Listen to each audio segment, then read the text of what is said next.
Hello everyone, I'm Morali and welcome to the second video of my dual classing in Guild Wars 2 series.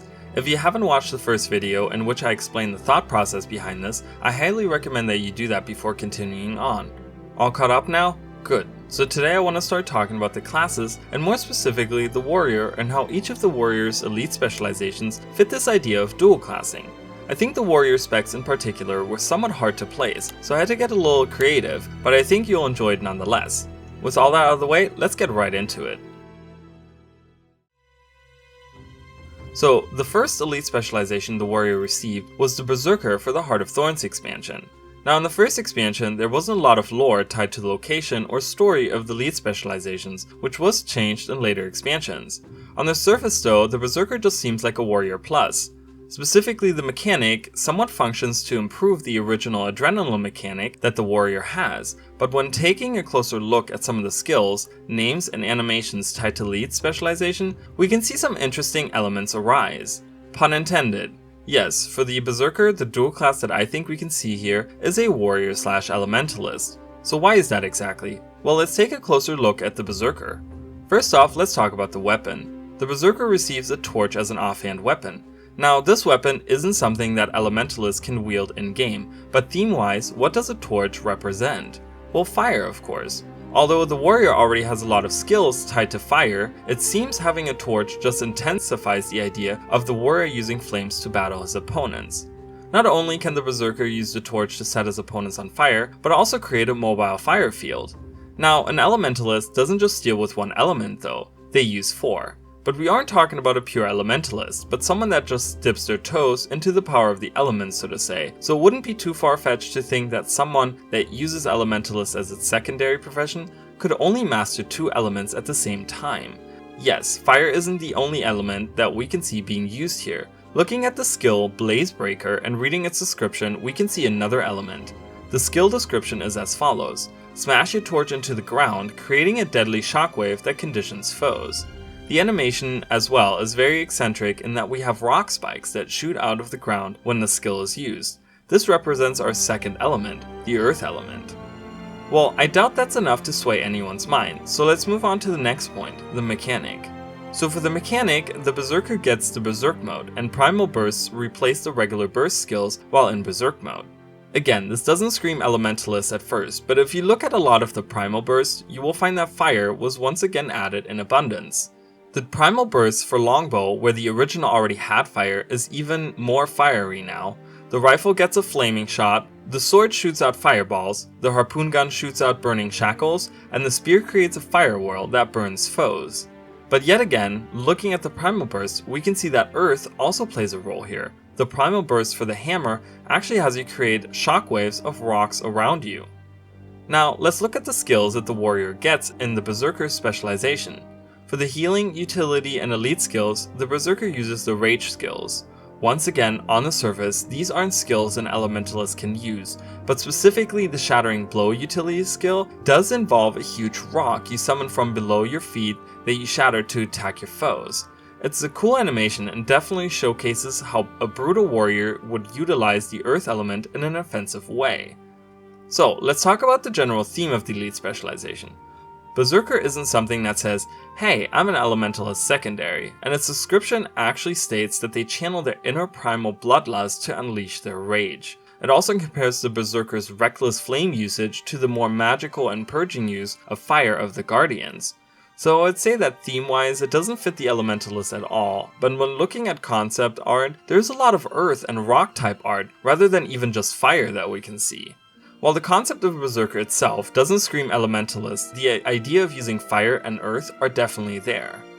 The last in the group of points to look at would be the traits. In the first video I did mention that traits are only a minor point, since a lot of them do not have a visual representation, and with having three distinct lines, a lot of the time the traits might try to make use of some other attributes in some way, and wouldn't quite fit, and just FYI, most of the Berserker traits are references to other games. Fortunately for the Berserker, we can look at the middle line of the traits and see a clear path of fire. See what I did there? Oh, wrong expansion? Never mind. But in all seriousness, the middle line consists of Last Blaze, Heat of Soul, and King of Fires. While being pretty flame-themed names, they also deal with not just condition damage in general, but also burning that the warrior inflicts upon their foes. Now the King of Fire's Grandmaster trait in particular is interesting because it lets you gain a fire aura in combat. Auras are something that elementalists can use in Myriad, and again speaks to the Berserkers channeling the fire part of the elements. So in conclusion, we can see that on the surface, the Berserker doesn't really say warrior/elementalist, but it's more of a special way of channeling the fire and earth attunements of an elementalist in their own brutish fashion that gives way to the possibility of this being a warrior/elementalist dual class. ArenaNet has used the phrase, an elite specialization is one class through the eyes of another, which is something you will hear me say a lot in these videos by the way, but I could definitely see the Berserker being an elementalist through the eyes of a warrior, therefore making the warrior/elementalist the closest dual class. Next up we have the Spellbreaker. Now this one is pretty interesting as it was the hardest to place. Before Path of Fire released, I remember the developers specifically talking about this elite specialization, and it was also the one that gave me the idea of dual classing. Why is that? Well, the developers stated that the Spellbreaker is supposed to be a mesmer through the eyes of a warrior, but just stating it so doesn't mean all the pieces fit together. In fact, you will find that the pieces here don't seem to fit at all. What exactly did the developers mean by this idea? Luckily, we actually do get some lore as the idea of what elite specializations are somewhat changed to have in-game lore this time around, so we have some stuff to go off of and not just pure conjecture. Let's take a closer look and see if we can find a way to make it work as a warrior/mesmer, or perhaps find a better way to create a dual class here. Once again, we start with the weapon.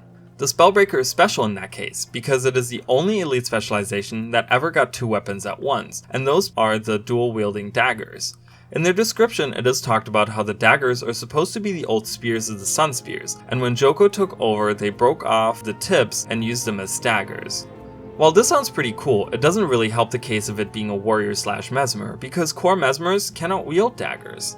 Now for the weapon skills, here I will actually combine it with the other skills of this specialization and you will see just why that is in a second. A lot of skills, including the healing skill, some utility skills, and the elite skill, are all references to the Dervish class from Guild Wars 1. There will be quite a few of you that do not know what the Dervish is, and while there are Dervishes in Guild Wars 2, we have never gotten a close look into what that really means. So here's a quick breakdown of the Dervish class from Guild Wars 1. Dervishes are scythe-wielding holy warriors, who make heavy use of enchantments which are pretty much the predecessors to boons, and stripping those enchantments off of themselves to inflict secondary effects. Their attributes include mysticism, earth prayers, scythe mastery, and wind prayers, and some of their signature elite skills are the ability to transform into one of the gods. That's a short version of it at least. Point being that these guys wield scythes, and those are only available to us in Guild Wars 2 through staff skins and having nothing really to do with daggers. Skills like Aura Slicer, Featherfoot Graze, Natural Healing, and Winds of Disenchantment are all skills that the Dervish class uses in Guild Wars 1. Disrupting Stab is used by the Assassin in Guild Wars 1, which is the spiritual ancestor to the Thief class in Guild Wars 2, and surprisingly, Sight Beyond Sight is used by the Ritualist from Guild Wars 1. So, we have not seen a single Mesmer skill. Oh, but wait, what's this? Wastrel's Ruin? Yeah, that actually is the only reference to the Mesmer. While no direct skill with this name exists in Guild Wars 1, there is a line of skills the Mesmer uses that has Wastrel in their name. Wastrel's Collapse, Wastrel's Demise, and Wastrel's Worry. Then there's the old Mesmer Grandmaster domination trait named Wastrel's Punishment, which doesn't exist anymore. The last point I would like to look at in terms of weapon is the fact that there is a lot of boon stripping. This idea once again doesn't say anything about the Mesmer and is something the Dervish did, albeit on themselves and not the enemy. So weapon wise, you guys can see that it's just a collection of different references and it doesn't really lean on it being a Mesmer secondary. One could even argue that it feels more like a thief in the sense that you have two leap attacks and the feel of the weapon is to attack quickly, which is more in line with the thief profession. Now since the weapons didn't give us any good insight into this idea of dual classing, let's have a look at the mechanic. The Spellbreaker gets the full counter ability. As the name suggests, it lets you counter an enemy attack. While this skill is a reference to the skill of the same name that Meliodas uses in the 7 Deadly Sins anime, it doesn't really scream Mesmer either.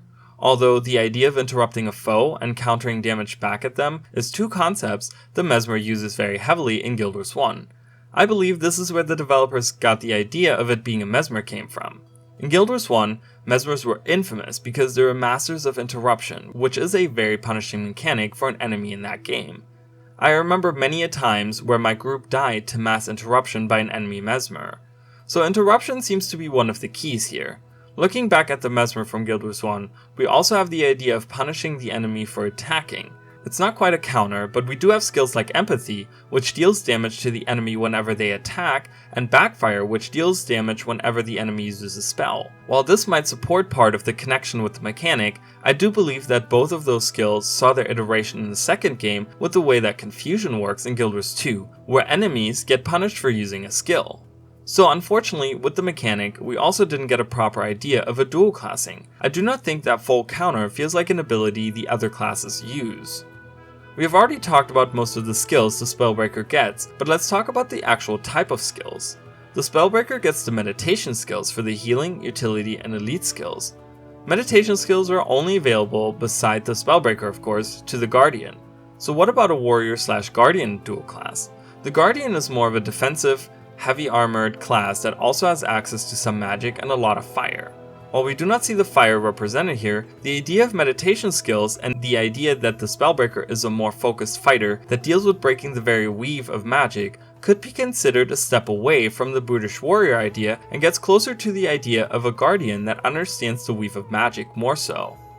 Let's talk about the general theme. The concept of Spellbreaker is supposed to be sun spears that, after being defeated by Palawa Joko, broke off the tips of their spears and forged it into daggers. In hiding, they have been training to break magic. Interestingly enough, not all Sun Spears wield spears, but in Guild Wars 1, we actually have a class that somewhat represents that idea, the Paragon.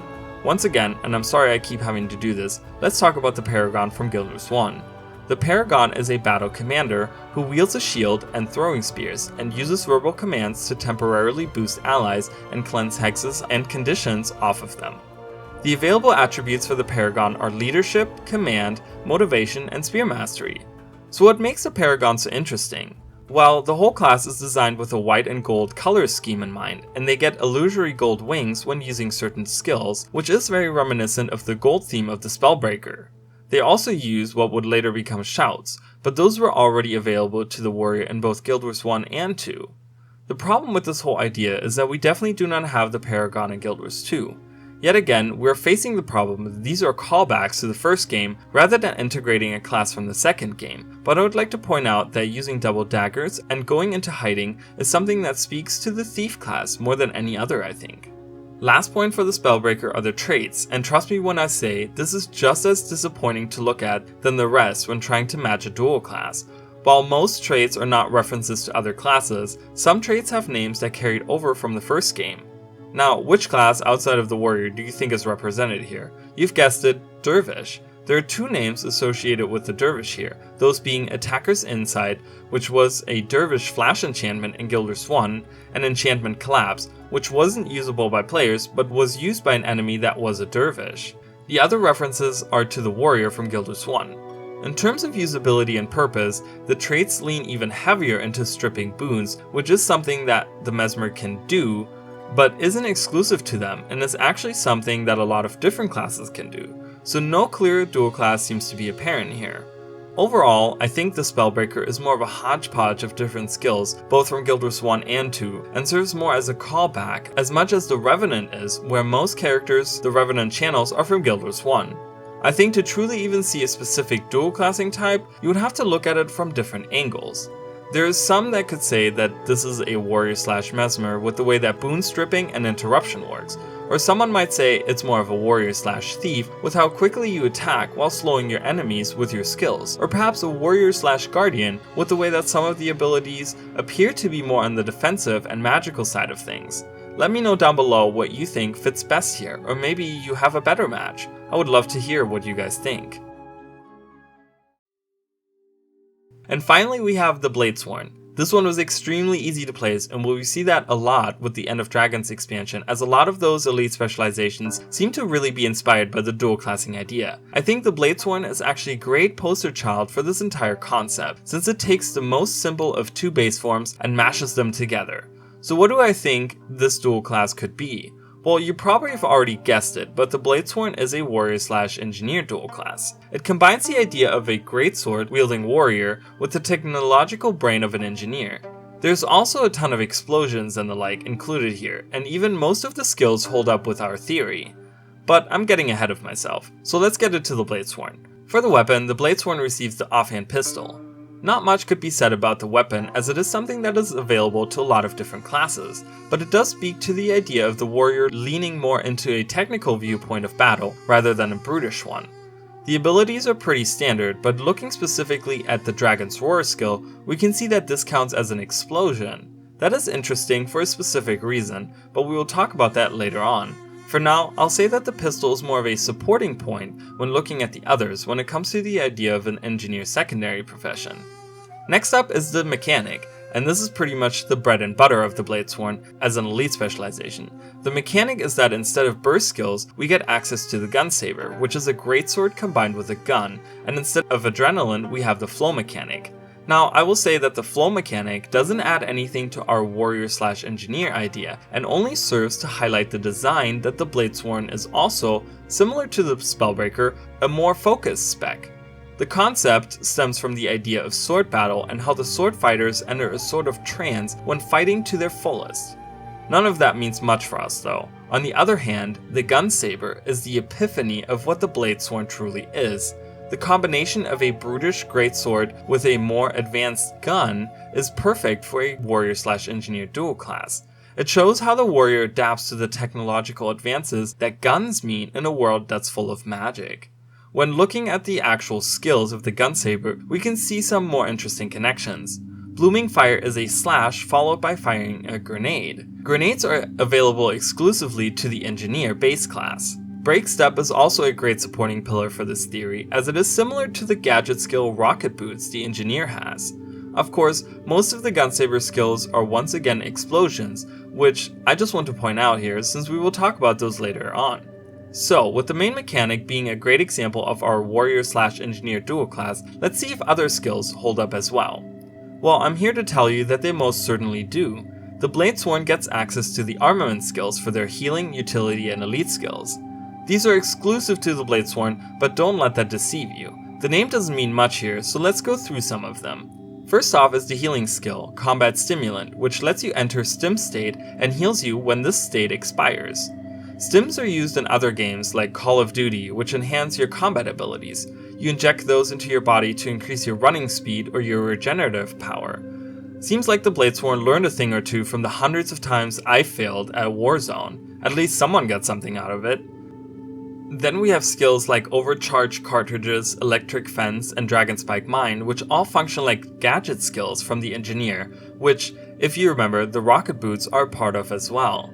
If you slap those on an engineer, they would fit perfectly in with the themes of gadgets, so like I said, the name doesn't mean much. Now let's talk theme. The Bladesworn is said to employ the advances in Canthan Dragon Jade tech to combine a sword and a gun to create their gun sabers, which are loaded with the cartridges with amber from the Echewald Forest. I don't think I need to say too much here, as it is very clear with the statement about Canthan Dragon Jade tech that this once again leans heavily on what engineers do. Even in the description, I think what can be inferred here is that, indeed, Bladesworn are definitely engineers in their own right and use that technology, albeit in a more brutish sense. And lastly, of course, we have the traits. While references are somewhat scarce here, with Lush Forest being a reference to the idea of cartridges coming from the Echewald Forest pretty much the only thing I would consider a reference, I would like to take the time to talk about one trait in particular. As I stated before, the traits usually aren't huge on supporting these theories, as they just serve to improve the skills and mechanics already existent in the elite specializations.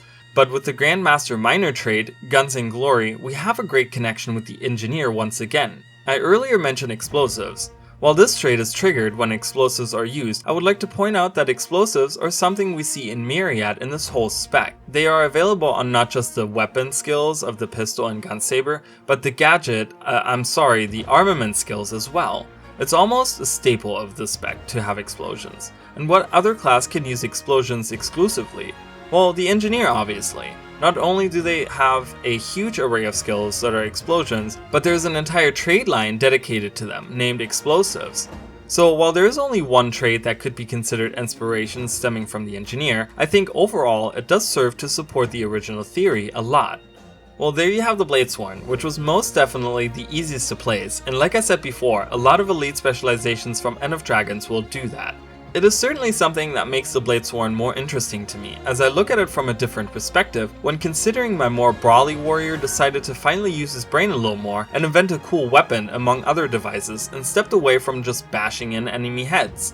So with the explosives and the combination of sword fighting with guns and Dragon Jade tech, the obvious dual class is most certainly warrior/engineer.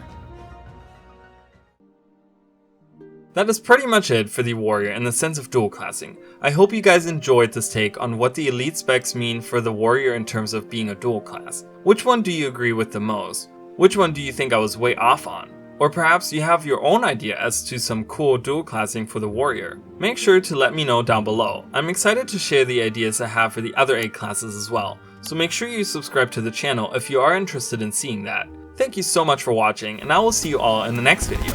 Bye guys!